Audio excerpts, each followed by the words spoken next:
반갑습니다. 비문학 독서 영역을 가르치고 있는 김태범 선생입니다. 오늘은 2017년 6월 평가원에서 출제된 통화정책 관련된 글을 보게 될 거예요. 통화정책 하면 이제 국가정책이니까요. 정부정책, 정부의 대책, 통화라고 하는 화폐 유통 관련된 얘기 할 거예요. 통화정책은 중앙은행이라는 개념이 있는데요. 중앙은행이라는 하는 것은 그 나라의 은행들의 은행인 거죠. 그죠? 요 화폐를 찍어내는, 그죠? 우리나라는 한국은행이 될 거예요. 통화정책은 중앙은행이 물가 안정과 같은 경제적 목적의 달성을 위해서 목적이 뭡니까? 경제적인 목적입니다. 그러니까 물가 안정도 이 통화정책의 목적이 될 수 있죠. 이자율이나 통화량을 조절하는 겁니다. 이자의 비율과 화폐 유통량을 조절하는 거죠. 대표적인 통화정책 수단이 공개시장 운영인데요. 중앙은행이 민간금융기관을 상대로 채권을 매매해서 금융시장의 이자율을 정책적으로 결정한 기준금리 수준으로 접근시키는 겁니다. 천천히 하세요. 알겠죠? 첫 번째, 우리가 확인할 수 있는 건 통화정책이라는 것이 있다.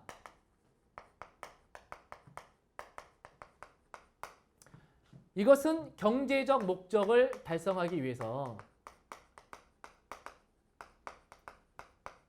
그래서 이자율이나 통화량 조절이다. 그래서 얘는 이자의 비율이라든지 화폐 유통량을 조절하는 거다. 이걸 조절함으로써 경제적 목적을 달성하는 거다. 대표적인 통화정책 중에 하나가 뭐가 있냐면 공개시장 운영이라고 하는 게 있는데 이 공개시장 운영은 중앙은행이 민간금융기관을 상대로 채권 매매를 해서 금융시장의 이자율을 정책적으로 결정한 기준금리 수준으로 맞춰주는 거예요. 이 기준금리라는 게 정책금리인 거죠. 정책적으로 결정한 금리가 금융이자가 기준금리입니다. 따라서 금융시장 이자율을 기준금리 수준으로 맞춰주는 거죠. 그치? 그러면 공개시장 운영이라고 하는 것은 주체가 누구냐면 중앙은행이고요. 그치? 그래서 민간 금융기관, 그죠? 민간 금융기관을 대상으로 해서 채권을 사고 파는 거예요. 그죠? 채권 매매를 해요. 이때 채권이라고 하는 것은 어떤 권리를 파는 건데 국가가 발행한 채권이니까 국채 이렇게 되거든요. 채권 매매를 하면은 그러면 시장 이자율이 변동이 생겨요. 그래서 그 시장 이자율을 뭐의 수준으로 맞추는 거냐면 나라가 정책적으로 만든 이자율인 기준금리 수준으로 맞춰주려고 하는 거예요. 요게 목적이 되겠죠. 그치? 이렇게 하려고 민간 금융기관 대상으로 채권을 사고 파는 겁니다. 결국 이자율을 조절하는 거죠. 중앙은행이 채권을 매수하면 이자율은 하락하고 채권을 매도하면 이자율은 상승한다. 이렇게 나와 있죠. 그럼 채권 매매를 좀 더 구체적으로 들어가자면 중앙은행이 채권을 샀을 때, 그렇죠? 채권을 돈 주고 사잖아요. 그러면 시중에 돈이 많이 풀리겠죠. 중앙은행은 채권을 사들이고요. 산 대가로 돈을 줘야 되잖아요. 그럼 시중에 화폐 유통량이 많아진단 말이야.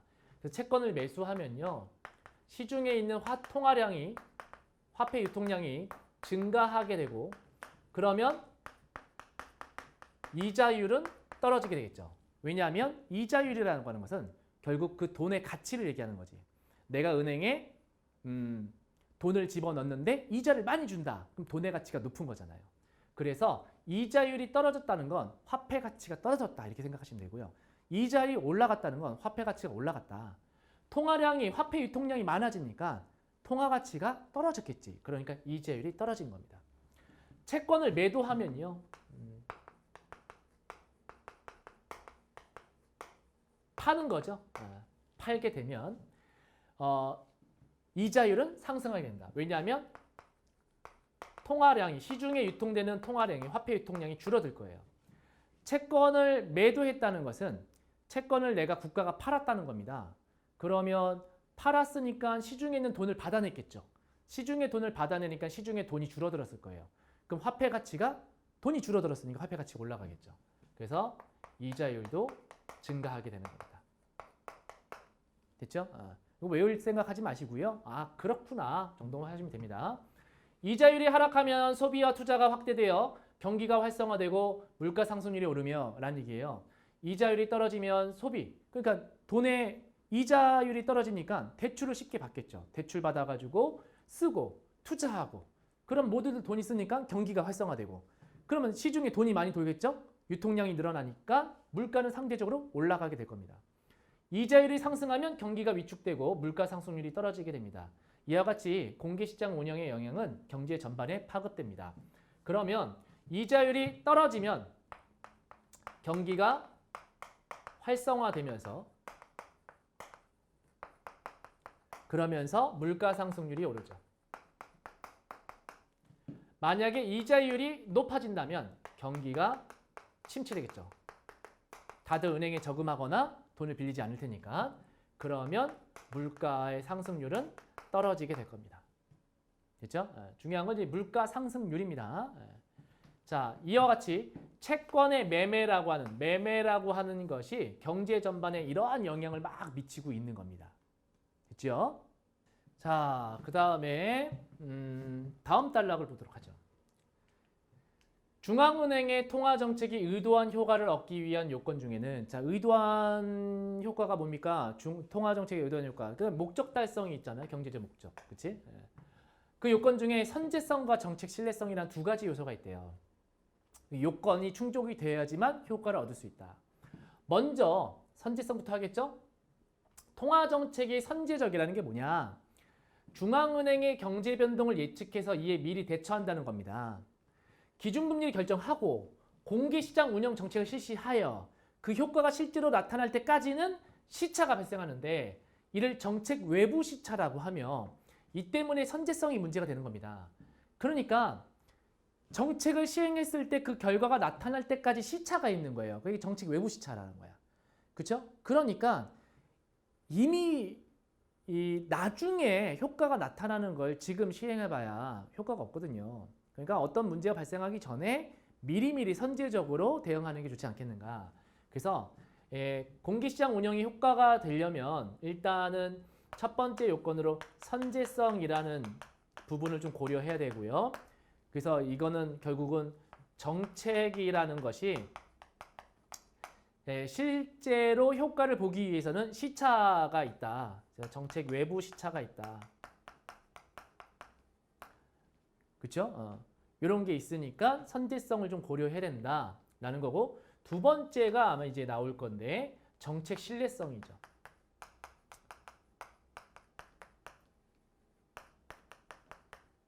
됐죠? 자, 예를 들어서 중앙은행이 경기가 침체된 국면에 들어서야 비로소 기준금리를 내렸어요. 경기가 침체되면 활성화시켜야 될 거냐. 침체된 걸 활성화시키기 위해서 이자율을 낮췄단 말이야. 낮추는 정책을 했단 말이야. 그렇죠? 그럼 전책 외부 시차로 인해서 경제가 스스로 침체를 벗어난 다음에야 효과가 나타날 수도 있는 거예요. 그러니까 다시 말하면 이자율을 낮춰야지 라고 했는데 그 효과는 나중에 나타나는 거예요. 근데 이미 시장은 알아서 극복을 했거든. 극복을 했는데 이미 다 문제가 해결되고 난 다음에 이자율을 낮춰버리게 되면은 또 거기에 대한 물가 상승에 대한 문제가 생기거든요. 이 경우 경기 과열, 너무 활성화를 넘어서도 과열돼 버리는 거야. 같은 부작용이 수반될 수 있다. 즉 스스로 경기 침체를 벗어났어. 이자율이 알아서 내려갔단 말이야. 그런데 정책 효과가 그 다음에 나타나니까 이자율이 더 내려가요. 그럼 이자율이 완전 내려간 거야. 그럼 이건 경기 활성화 정도가 아니라 경기 과열이 되는 거예요. 그렇죠? 따라서 중앙은행은 통화정책을 선제적으로 운영하는 것이 바람직하다. 즉 문제 발생하기 전에 미리 먼저 그 문제를 해결하려는 정책을 시행해라. 됐어요? 이거고요. 또한 통화정책은 민간의 신뢰가 없이는 성공을 얻을 수 없다. 신뢰 얘기가 나왔으니까 이제 정책 신뢰성 얘기할 겁니다. 중앙은행은 정책 신뢰성이 손상되지 않게 유의해야 됩니다. 그런데 어떤 통화정책이 민간의 신뢰를 얻을 수 있는지에 대해서는 견해 차이가 있대요. 그럼 차이나는 견해를 얘기해 줄 거예요. 경제학자 프리드먼은 중앙은행이 특정한 정책 목표나 운영 방식을 준칙, 기준, 규칙으로 삼아 민간에게 약속하고 어떤 상황에서도 이를 지켜야 된다는 준칙주의를 주장합니다. 그럼 첫 번째, 이 정책 신뢰성 관련돼서 준칙주의라는 게 있죠. 프리드먼 같은 사람이지. 이거예요. 그러니까 정책을 실행했으면 끝까지 가라 이거예요. 그게 기준이고 규칙이 돼서 끝까지 가라. 이겁니다. 그래야지 민간이 믿을 거 아니냐. 나라가 뭐 한다고 했을 때 신뢰할 수 있겠죠. 말 바꾸지 않았으니까. 가령 중앙은행이 물가 상승률 목표치를 민간에게 약속했어요. 물가 상승률을 이 정도로 할 겁니다. 높이거나 낮추거나 할 겁니다. 물가 상승률을 좀 늦출 거예요. 물가 상승률을 더 높일 거예요. 이렇게 했을 때 약속했어요. 그럼 민간은 이 약속을 신뢰하면 물가 불안 심리가 사라지게 된단 말이에요. 근데 물가가 일단 안정되고 나면 중앙은행으로서는 이제 경기를 좀 띄워야 된단 말이야. 띄워야 된단 말이야. 그 문제는 민간이 이 비일관성이에요. 그럼 경기를 부양시키려면요. 그죠? 경기를 부양시키려면은 이거 활성화시키려면 이자를 낮춰야 되잖아요. 이자를 낮추면은 물가 또 올라가거든요. 그죠? 물가 상승률을 요 정도로 맞추겠다고 약속을 했는데 물가가 좀 진정이 됐어. 근데 정부는 이제 경기를 좀 활성화시키고 싶은 거야. 그치? 경기 부양하고 싶은 거야. 그럼 이자를 낮추게 될 거고 그러면 그로 인해서 물가는 다시 올라가게 되겠죠. 그럼 물가를 요 정도 하기로 했는데 물가가 더 올라가 버리는 거죠. 그러면 일관되지 않는 정책인 거잖아. 그럼 민간 입장에서 물가 상승률 몇 %대로 하기로 했는데 더 올라갔네. 이거는 신뢰가 훼손된다는 거죠. 준칙주의자들은 이런 경우에 중앙은행이 애초에 약속을 일관되게 지키는 편이 바람직하다. 경기를 부양시키고 싶어도 경기를 활성화시키고 싶어도 하지 마라. 민간이 더 이상 정부의 말을 안 믿게 된다. 그래서 그러니까 한 번 약속했던 건 끝까지 가라. 이게 준칙주의입니다. 그러나 민간이 사후적인 결과만으로는 중앙은행이 준칙을 지켰는지 판단하기 어렵고 왜냐하면 물가 상승률을 몇 %대로 A%대로 하기로 했어. 근데 B%가 된 거야. 더 올라가 버린 거야. 근데 이게 정부가 의도해서 이렇게 된 건지 아니면 민간 시장에서 자율적으로 이렇게 된 건지 우리 민간 입장에서 확인이 안 돼요. 그죠? 정부가 의도적으로 했는지 아닌지. 왜냐면 정부 정책을 우리가 다 확인할 수 없거든. 그치? 그래서 중앙은행의 준칙을 지킬 것을 강제할 수 없는 것도 사실이죠. 중앙은행한테 너 이거 하지 마라 해라 이것도 할 수 없어요. 그래서 준칙주의와 대비되는 재량주의가 나오는데 경제 여건 변화에 따른 신축적인 정책 대응을 지지하면서 준칙주의의 그 엄격한 실천은 현실적으로 어렵다. 뭐 좋은 말이에요. 이거 신뢰 유지가 되죠. 하지만 안 되는 현실적으로 이게 모든 규칙을 그대로 끝까지 밀고 나간다는 건 불가능해. 상황이 바뀌면 기준도 바뀔 수도 있지 라고 하는 거야. 그러면 중앙은행이 알아서 재량껏 해라. 중앙은행이 뭐 나라 망해먹으려고 하겠냐. 나라를 살리려고 하겠지. 그러면 재량을 주는 겁니다. 판단을. 그래서 재량주의라고 하는 건 때에 따라서는 기준이나 규칙을 바꿀 수도 있다라고 보고 있는 겁니다. 아울러 준칙주의가 최선인지 대해서도 물음을 던집니다. 예상보다 큰 경제 변동이 있으면 사전에 정해둔 준칙이 장애물이 될 수도 있어요. 그러니까 정부에선 이 정도로 생각을 하고 어떤 정책을 시행했는데 생각보다 더 크게 변화가 나타난 거야. 정부가 의도한 것 이상으로 문제가 발생한 거죠. 그러면 이런 것들이 있을 때 이 준칙을 지킨다는 것 자체가 약속을 못 지키게 되는 상황이 될 수도 있다는 거예요. 정책 신뢰성 중요하긴 하지만 이걸 위해서 중앙은행이 무조건 이 규칙을 지켜야 되는 건 아니라는 입장이 재량주의입니다. 규칙은 바뀔 수도 있다. 이게 재량주의. 절대 바꿔서는 안 된다. 이게 준칙주의입니다. 자, 윗글에서 사용한 설명 방식에 해당하지 않는 것은 1번 통화정책의 목적을 유형별로 나누어 제시하고 있다. 무슨 유형, 무슨 유형, 무슨 유형. 그런데 경제적 목적, 물가 안정과 같은 경제적 목적 하나만 얘기했고요. 예를 들어서 물가 안정이라는 게 하나의 경제적 목적이 될 수는 있어 라고 했지만 이 통화정책의 목적이 경제적인 면이 있고 사회적인 면이 있고 정치적인 면이 있고 이렇게 얘기 따로 나눠주진 않았어요. 그래서 1번이 적절하지 않아서 정답입니다. 다음 선제적 대응의 필요성을 예를 들어 설명하고 있다. 그렇죠? 그 다음 공개시장 운영이 경제 전반에 영향을 미치는 과정. 공개시장 운영이 경제 전반에 영향을 미치는 과정. 설명. 원인, 결과, 원인, 결과, 원인, 결과 이렇게 나갑니다. 4번 관련된 주어 용어의 정의를 바탕으로 통화정책의 대표적인 수단을 설명하고 있다. 그래서 공개시장 운영이라는 대표적인 정책을 얘기했고요. 뭐 선제성이라는 개념도 설명해줬고요. 통화정책의 신뢰성 확보를 위해 준칙을 지켜야 하는지에 대한 두 견해 차이. 지켜야 된다 준칙주의, 지키지 않을 수도 있다라는 게 재량주의. 견해 차이가 나와 있죠. 다음 윗글을 바탕으로 보기 이해할 때 경제학자 병이 제안한 내용으로 가장 적절한 것은 자 그러면 이걸 보고 경제학자 입장에선 어떤 제안을 해야 될까? 가상의 경제 1월 1일부터 9월 30일까지 3개 분기 동안 중앙은행의 기준금리가 4%로 유지되는 가운데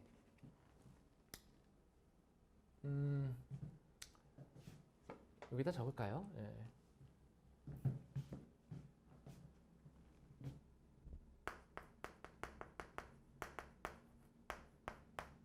4%가 유지되는 가운데 다양한 물가 변동 요인으로 물가 상승률은 아래의 표와 같이 나타났다. 각 분기의 물가 변동 요인은 서로 관련이 없다고 한다. 자, 기준금리가 4%로 유지되고 있는 상태예요. 그럼 여기서 기준금리가 4%죠. 여기다 할게요. 경제학자 병은 1월 1일에 위표의 내용을 예측할 수 있었고 이렇게 예측이 됩니다. 국민들의 생활 안정을 위해서 물가 상승률을 매 분기 2%로 유지해야 된다. 그러니까 물가 상승률을 2%대로 유지해야 되는 거예요. 라고 한다는 진단을 내린 거예요. 이를 위해 다음 사항을 고려하여 선제적 통화정책을 제안했으나 받아들여지지 않았다. 경제학자 병의 고려사항. 기준금리가 4%로부터 1.5%포인트만큼 변하면 물가 상승률은 위표의 각 분기값을 기준으로 1%포인트만큼 달라지며 다시 말하면 뭐냐면요. 물가 상승률 1.5%포인트의 변화는 옆에 나왔던 물가 상승률 요거의 1.5 기준금리의 1.5%의 변화는 물가 상승률의 1% 변화를 나타낸다는 거예요. 그럼 금리라고 하는 게 이제 이자라고 했으니까 금융이자 얘기했으니까 요게 1.5%포인트 변화가 생기면 물가 상승률도 한 1%포인트의 변화가 생긴다라는 겁니다. 그런데 이자율이 내려가면 물가 상승률이 올라가잖아요. 이자율이 올라가면 물가 상승률은 내려가고요. 그 반비례 관계죠. 그래서 금융이자가 1.5%포인트 변화가 생기면 물가는 1%포인트 반대로 움직인다. 이렇게 기억하시면 되겠습니다. 그리고 기준금리 조정과 공개시장 운영은 1월 1일, 4월 1일에 수행됩니다. 정책 외부 시차는 1개 분기예요. 이 외부 시차라고 하는 건 아까 얘기했던 것처럼 정책이 실행되고 효과가 나타나는데 1개 분기가 걸린다는 겁니다. 기준금리 조정에 따른 물가 상승률 변동 효과는 1개 분기 동안 지속이 된다라고 얘기했습니다. 자, 그래서 중앙은행은 1월 1일에 어떻게 해야 되고 기준금리를 4월 1일에는 기준금리를 어떻게 해야 되는지 물어보고 있어요. 그러면 요걸 보고 판단하면 좋을 것 같아요. 물가 상승률을 2%대로 유지해야 되니까 1분기에는 아무 문제가 없습니다. 근데 2분기 때는 1%를 줄여야 돼요. 1%포인트 줄여야 돼요.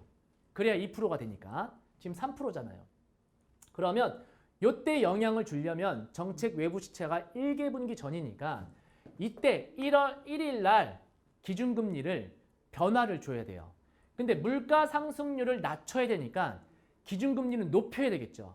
그러면 이때 1.5%포인트 기준금리를 높이게 되면은 원래는 4%인데 1.5% 높이게 되면 5.5%가 되는 거예요.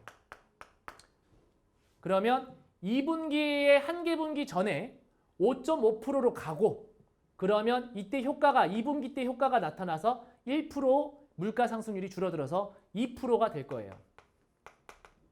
됐죠? 그리고 3분기도 지금 물가 상승률이 3%거든요. 그럼 이것도 2% 유지하기 위해선 또 1%를 줄여야 돼요. 그렇죠? 그럼 1% 줄이려면은 또 이때 5.5%로 유지를 해줘야지 1.5% 기준금리 4%에서 1.5% 올라간 그 상태에서 물가 상승률 1% 줄어든다고 했으니까. 그래서 얘도 2%로 만들어주게 될 거예요.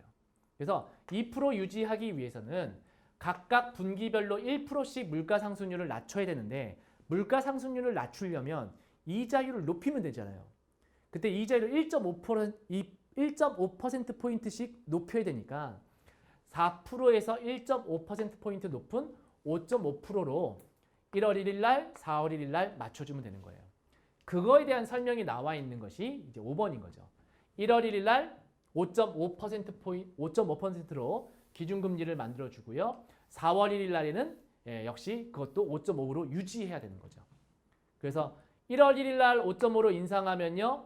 2분기 때 물가 상승률이 1%포인트 떨어져서 2% 유지가 되는 거고요. 4월 1일 날에도 5%로 유지하면 3분기 때 2분기 시작점에서 이때 5.5로 유지하게 되면 역시 4%에서 1.5%포인트 올라간 상태니까 물가 상승률은 또 3분기에서 1%포인트 줄어들어서 2%로 유지가 될 겁니다. 그래서 이제 경제학자 병은 이렇게 합시다라고 했는데 뭐 거절당했대요. 어쨌든 정답은 5번입니다. 자, 그다음 기역과 니은에 대한 설명을 물어보고 있는데요. 기역은 우리 아까 본 것처럼 준칙주의입니다. 규칙 지켜야 된다. 니은은 재량주의예요. 한국은행이 중앙은행이 알아서 하도록 하자. 상황에 따라서 가장 적절한 것은 1번 준칙주의에서는 중앙은행이 정책 운영에 관한 준칙을 지키느라 경제 변동에 신축적인 대응을 못해도 이를 바람직하다 본다. 그렇죠. 왜냐하면 얘네들은 규칙을 지켜야지 민간이 신뢰한다. 이렇게 보는 입장이죠. 적절하네요. 1번 정답입니다. 2번 니은에서는 중앙은행이 스스로 정한 준칙을 지키는 것은 얼마든지 가능하다 본다. 자, 항상 준칙을 지킬 수가 없다고 했잖아요. 그죠? 상황에 따라 변화가 생기니까 재량주의에서는요. 중앙은행이 그 준칙을 지키는 것은 얼마든지 가능하다. 스스로 정한 걸 못 지킬 때도 있고 장애가 될 때도 있다라고 얘기했었습니다. 따라서 얼마든지 가능하다. 얼마든지 가능한 건 아니고요. 지킬 수 있을 때가 있고 못 지키는 때가 있습니다. 자, 기역에서는 니은과 달리 정책 운영에 관한 준칙을 지키지 않으면 안 되지. 준칙주의는 지켜야 된다는 얘기입니다. 4번 니은에서는 기역과 달리 여기 기역이고 여기 니은이죠. 니은에서는 기역과 달리 통화정책에서 민간의 신뢰 확보를 중요하게 여기지 않는다. 자, 민간의 신뢰 확보를 중요하게 여기지 않는다. 니은도 민간 신뢰 중요하긴 하지만 이라고 했어요.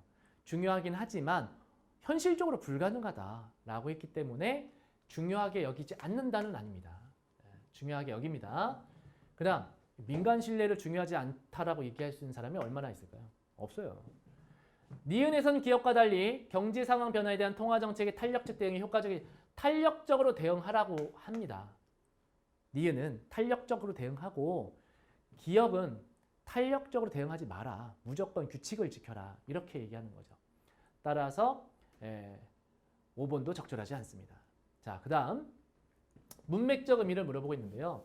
이것도 한자어가 나왔는데 그 한자어를 이용해서 문장을 만들었을 때 같은 의미가 아닌 것을 찾는 겁니다. 파급, 발현, 수반, 유의, 부양이 있는데요. 이 부양이 동음이어가 있잖아요. 공중부양할 때 그 부양이 있어요. 경기부양, 경기를 띄운다는 거죠. 그때 의미로 쓰였는데 여기서는 동생들을 부양한다는 것은 힘들고 어려운 사람을 책임지고 키우고 자라게 도와준다. 도움이라는 개념이 들어가는 거예요. 따라서 이거는 뜬다 개념이 아니라 도움이란 개념이 들어가 있는 동음이어라서 이런 말은 여기랑 적절하게 연결될 수가 없습니다. 그래서 5번이 정답이죠. 그래서 우리가 한자어들 같은 경우에 동음이어들이 좀 있으니까요. 그 동음이어들이 어떤 방식으로 어떻게 쓰이는가 이런 것들을 알고 있는지 물어보는 문제입니다. 이런 문제도 간혹가다 나오니까 체크해 주시기 바랍니다. 자, 일단 오늘 강의 여기까지 하도록 하고요. 다음 시간에는 또 다른 내용으로 여러분 찾아뵙도록 하겠습니다. 감사합니다.